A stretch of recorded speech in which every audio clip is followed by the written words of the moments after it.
بسم اللہ والصلاۃ والسلام علی رسول اللہ خاتم النبیین ورحمۃ اللہ عالمین۔ ایک انسان میں اور خرابی ہوتی ہے کہ وہ تکبر بڑا کرتا ہے۔ ذرا اس میں طاقت آ گئی، جوان ہو گیا یا دولت آ گئی یا اس کو مال و اسباب اور اولاد سے نواز دیا، وہ دنیا میں اپنے آپ کو متکبر کر لیتا ہے۔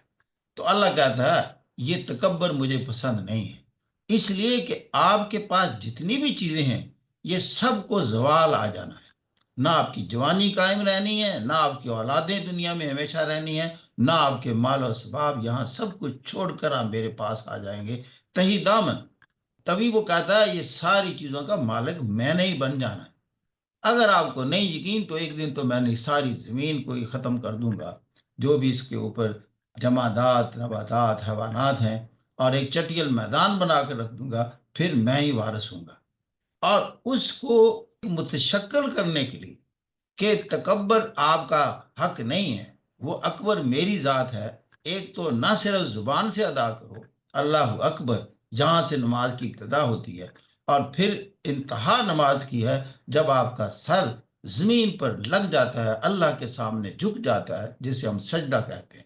اب وہ تکبر کا کلا کما کر کے رکھ دیتا ہے۔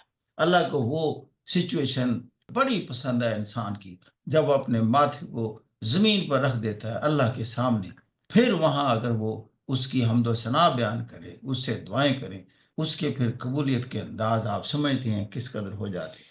سلاد میں پھر اللہ کے جب آپ اتنے قریب ہو گئے تو آپ اللہ کی طرف دوستی کا قدم بڑھا رہے ہیں، اور وہ چاہتا ہے کہ میرے دوست بنو۔ اب دیکھو اتنی بڑی طاقت ہے دنیا میں، بڑے لوگ نہیں چاہیں گے کہ آپ ان کے دوست بنیں۔ ممکن ہے وہ کہیں آپ کا سٹیٹس مجھ سے نہیں ملتا۔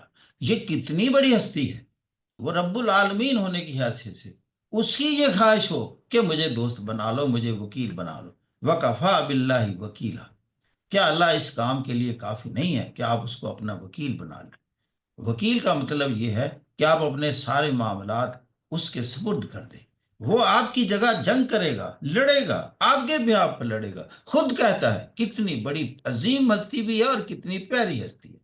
تبھی تو اللہ ایک جگہ کہتا ہے انسان نے تو میری قدر ہی نہ کی جس قدر کا میں مستحق تھا۔